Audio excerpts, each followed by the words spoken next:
This is In Step with Compliance, a podcast by the Modern Practice Solutions team for dental professionals.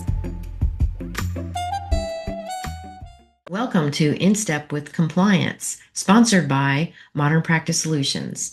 My name is Olivia and I'll be your moderator today.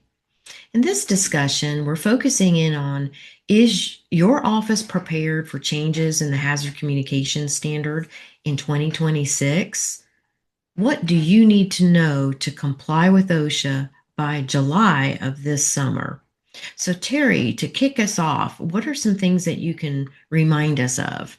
Well, the hazard communication standard is one of the OSHA standards most relevant to dentistry.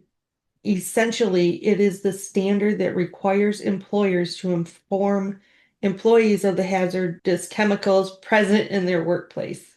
The OSHA hazard communication standard has come a long way since its inception in 1983, having undergone several changes in the last 43 years. The most recent round of updates went into effect on July 19th of 2024, with implementation dates coming up this year. So what's interesting, Modern Practice Solutions has been serving dentists for 25 years. And what we've seen over those years is that when dentists are cited by OSHA, typically those violations associate to the bloodborne pathogen standard as well as the communication standard. So we at Modern Practice Solutions are concerned that if dentists are not getting their offices into compliance, this may be an area that OSHA will be issuing citations. So Brenda, what kind of changes were made exactly? Yeah, that's a great question, Olivia.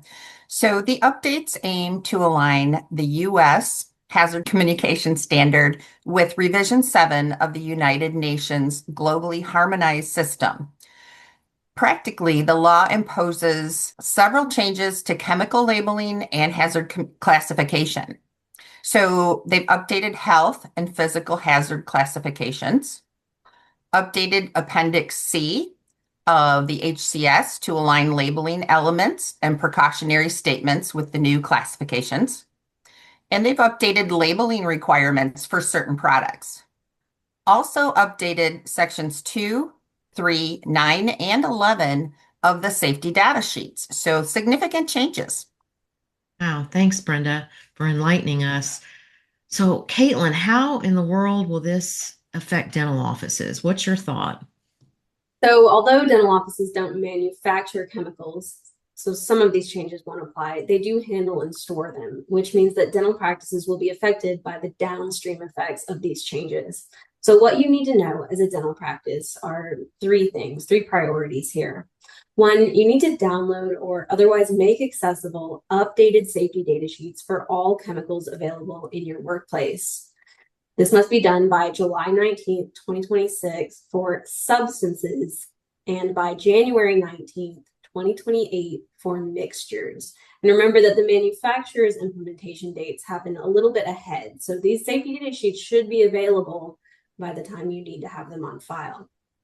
You'll also need to evaluate secondary container labels to ensure that they align with the updated safety data sheets for the chemicals and any updated hazards. You'll also need to provide employees with training on the new safety data sheet sections and labeling requirements. So, in summary, your main responsibility is to ensure that updated safety data sheets are on file and available, that product labels match the updated hazards on those updated safety data sheets, and that employees have been trained on these changes. So we're going to agree, I'm sure, that nobody wants to have to take on this task of updating all their safety data sheets by summer. But it looks like, as Caitlin mentioned, if it fits into the category of substances, then the deadline's July 19th. So we are going to suggest that you allocate the time to do that, to gather these new sheets. And hopefully, as Caitlin mentioned, manufacturers will have revised these sheets. And then that triggers more training because there may be new hazards that were not associated on the old sheets that will be in the new sheets.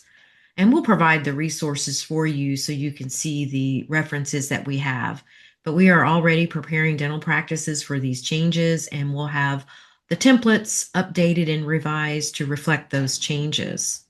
Thank you, Caitlin, for putting together this blog and episode material. We appreciate our trainers are working very hard behind the scenes to keep you up to date. Thanks again for tuning in, and we'll see you at the next episode.